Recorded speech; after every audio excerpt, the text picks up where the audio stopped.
सच्चाई पवन भगत जी। मैं सुनील दास। वैसे मुझे इतना नहीं पता था जितना कि मुझे पता होना चाहिए था, लेकिन मुझे रिसेंटली 8 या 9 दिन से, मतलब एक हफ्ते से ही पता चला है कि मतलब गुरुजी अपने बच्चों को अलग अलग सेवा देते हैं। मुझे बिल्कुल भी नहीं, मैं तो आपको गलत समझता था, मुझे तो बिल्कुल भी नहीं पता था। मैं तो आपको दोषी समझता था कि आप लोगों से पैसा लूटते हो, या फिर वो लूटते हो, या आप लोगों को भ्रमित कर रहे हो, या फिर भक्तों को भ्रमित कर रहे हो। लेकिन मुझे इतना नहीं पता था कि आप एक सेवा कर रहे हैं। जब मैंने आपकी वीडियो को ध्यान से देखा, गौर से देखा, लोगों की बातें सुनी, तब मुझे धीरे धीरे पता चला। और किशनगढ़ सात संगति में जाने के बाद मुझे अच्छी तरीके से पता चला कि मैटर क्या है। क्योंकि मैंने गुरुजी से अर्जी लगाई हुई थी कि गुरुजी मैं कंफ्यूज हूँ पूरे तरीके से। मैं पवन के बारे में जब गलत गलत चीज़ें सुनता हूँ तो ये मेरा माइंड डाइवर्ट हो जाता है, मुझे गलत गलत चीज़ें महसूस होती है। तो कृपया करके मुझे ना किसी भी माध्यम से मुझे इस चीज़ का सॉल्यूशन कीजिए। परमात्मा ने दर्शन भी सपने में दिए थे, और अभी किशनगढ़ वहाँ जाने के बाद भी मेरे को पता चला। और जब मैंने अच्छी तरीके से आपके सत्संग जो सॉरी आपके साथ संगति में जो भी आपके वाक्य हैं जो आप बोलते हो, उनको अच्छी तरीके से मैच किया और देखा। मतलब मुझे पूरी 2-3 दिन रात उस दिन के बाद नींदें नहीं आई है। मैं इस चीज़ के पीछे लगा हुआ हूँ। जब तक मैं उस चीज़ को खोज नहीं लेता, पता नहीं लगा लेता, मैं सोता नहीं हूँ। तो मुझे पता लगा कि भाई परमात्मा ने अपनी अलग अलग सेवा दी है। जैसे सात संगति में कई भगत ऐसे जिसके घर पे चार चार सात संगति होती है, किसी के घर पे दो सात संगति, कोई एक करता है महीने में। और किसी को बर्तन धोने की सेवा मिलती है, किसी को चून, क्या बोलते हैं, चून को मेंढ़ते हैं, क्या बोलते हैं उसको, वो सेवा करने में, यानी भंडारा तैयार करने की, किसी को सभी को भंडारा कराने की, किसी को बर्तन धोने की सेवा, तो किसी को सात संगति जगाने की। यानी आपकी जो सेवा है सात संगत को जगाना, उसको डटे रहना सिखाना, उसको आगे बढ़ने की प्रेरणा, मतलब आगे बढ़ने के लिए उनका हौसला बढ़ाना, उनको उनको मजबूती देना अपनी आवाज़ के माध्यम से। और जैसा भी है, परमात्मा तो आपका साथ देते ही हैं। और उसके बाद सभी लोगों को, सभी भक्तों को अलग अलग सेवा दी हुई है। तो रिसेंटली अभी एक दिन पहले की बात है, हमारे गांव में एक सत्संग हो रहा था।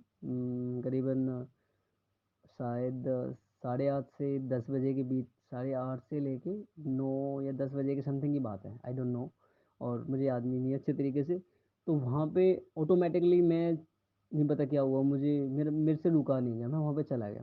जैसे वहाँ पे चला गया, उन्होंने रिलैक्स लिया चाय पीने के लिए, तो वहाँ पे किसी एक दो बंदों ने मेरे को बोल दिया कि भाई संत रामपाल जी कैसे आए, तो उसको भाई इससे भी कुछ पूछो, ये वो। तो अपने आप ही ऑटोमेटिकली मुझसे रहा नहीं गया, मैंने बातें, मतलब गुरुजी की चर्चा शुरू कर दी।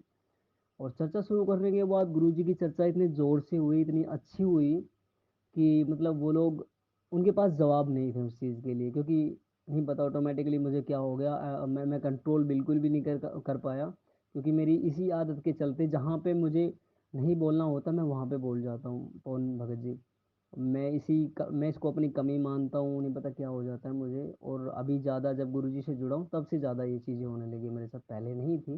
पहले तो मैं छोटी मोटी कमियां देखता था दूसरों के अंदर, लेकिन अब भी ज़्यादा। तो वहाँ पे जो 2-3 बंदे थे सत्संग करने हुए बैठे, तो ऑटोमेटिकली मेरे मुंह से ये निकल गया कि भाई अपनी जेब दिखाओ, और आपके जेब के अंदर क्या क्या चीज़ें हैं, आप सत्संग तो कर रहे हो। ऐसे ढोलक बजाने से कभी परमात्मा नहीं आते। असली सत्संग वो होते हैं जहाँ पे परमात्मा की चर्चा होती है। और यहाँ पे आपने क्या सीखा, कुछ नहीं सीखा, और क्या आपने मतलब एक निष्कर्ष निकाला, और आपकी जेब के अंदर बीड़ी का पैकेट रखा हुआ है। और आप, देख रहा हूँ मैं बीच बीच में सत्संग भी सुन, मतलब सत्संग भी कर रहे हो, ढोलक भी बजा रहे हो, बीड़ी भी पी रहे हो। तो ऐसे कभी भगवान कुछ मतलब प्रसन्न नहीं होते। तो बहुत सारी चर्चा हुई, लास्ट में मैंने ऑटोमेटिकली मुंह से निकल के, परमात्मा तो हिसाब 2 नंबर में बैठे हैं, उनसे जाके मिलो, उनसे जैसे भी है, मतलब उनके बारे में चर्चा करो, उनके बारे में पता लगाओ, वो असली परमात्मा है, पूर्ण परमात्मा है जो कबीर साहिब है। तो ऐसे ऐसे करके चर्चा, एक बंदे ने मेरे को बोल दिया, भाई तू एक काम कर, यहाँ से जा, यहाँ हमारे सत्संग खराब मत कर। और ऐसे ही है, थोड़ा सा भय मुझे भी होता है, तो मैं वहाँ से, मैं ठीक है भाई मैं जा रहा हूँ यहाँ से।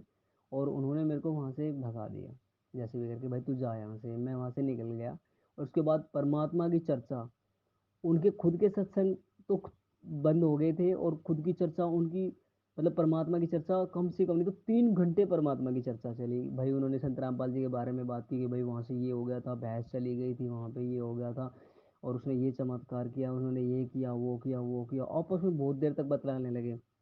तो एक लड़के ने सुबह उठते मेरे को जरूर मेरे को बताया कि बस सुनील, तेरे जाने के बाद तूने यार क्या कर दिया, वो सत्संग की सारी ऐसी की तैसी कर दी। वहाँ पे लोगों की आवाज़, अब लोग बात करने लगे तो संत रामपाल जी के बारे में बात करने लगे, कोई कुछ कह रहा था तो कोई कुछ कह रहा था। देखो, उस बंदे ने मेरे को ये भी बताया कि संत रामपाल जी के बारे में ऐसा ऐसा भी बोल रहे थे। तो फिर मैं ये सोच रहा था कि भाई काश मैं वहाँ पे रुका होता, मैं उनको और चीज़ें बताता। एक बंदे ने मेरे को बोला भी था कि यहाँ पे आप बोल सकते हो जैसा भी है, लेकिन मैं उस वक्त में, ठीक है यार, ज़्यादा बोलना, किसी का सत्संग खराब करना अच्छी बात नहीं है, और वैसे भी यहाँ से निकलने में फ़ायदा है जैसे भी है। तो 3 घंटे तक लगातार परमात्मा की सेवा चली, और परमात्मा ने पूरा मौका दिया मुझे वहाँ पे बोलने का। किसी ने भी मेरे को ज़्यादा, मतलब ऐसा है, बोला तो था यहाँ से जाओ, लेकिन इतना नहीं है कि धक्का मारना या फिर कुछ ऐसी हरकत नहीं की, मेरे साथ कोई बदतमीजी नहीं की, और अच्छी तरीके से परमात्मा की चर्चा चली, क्योंकि परमात्मा कभी भी कुछ भी किसी के माध्यम से कुछ भी करवा सकते हैं। जय हो बंदी छोड़ की, सदगुरु रामपाल जी भगवान की जय हो। और आप भी अपनी सेवा में लगे रहो, डटे रहो, और देखो, संघर्ष तो करना पड़ेगा, और दुख तकलीफें भी बहुत सारी आएगी, और आपने तो बहुत सारी दुख तकलीफें भी देखी है, लेकिन मुझे पहले नहीं पता था कि भाई आपको परमात्मा ने सेवा दी हुई है। देखो, अब मुझे तो ऊपर ऊपर का सिस्टम दिख रहा था, क्योंकि मैं नया नया जुड़ा था, मुझे ज़्यादा चीज़ें नहीं पता थी। और जब पता चला कि तुम्हारे, आपके साथ साथ आप जो काम करते, जो आप जो सेवा करते हो, उसमें कितना संघर्ष है, कितने लोगों की सुननी पड़ती है, कितने लोगों के कमेंट आते हैं, और क्या क्या लोग आपको बोलते हैं, और आप किस तरीके से उसको सहन करते हो, कैसे इतनी मेहनत करते हो, यहाँ से वहाँ जाते हो, लेकिन अपना छोटा भाई समझ के, उस दिन की गलती का आज भी अफसोस है, अपना छोटा भाई समझ के माफ़ कर देना। मुझे बिल्कुल भी नहीं पता था कि आपको परमात्मा ने सेवा दी हुई है, बल्कि मैं तो डाउट में था, मैं तो आपको दोषी समझ रहा था, नकली वीडियो देख के, नकली कमेंट देख के। और परमात्मा बोलते हैं ना, सब कुछ चीज़ें दिखाते हैं धीरे धीरे अपने बच्चे को, तो परमात्मा ने धीरे नहीं, मेरे को फास्टली सब कुछ दिखा दिया।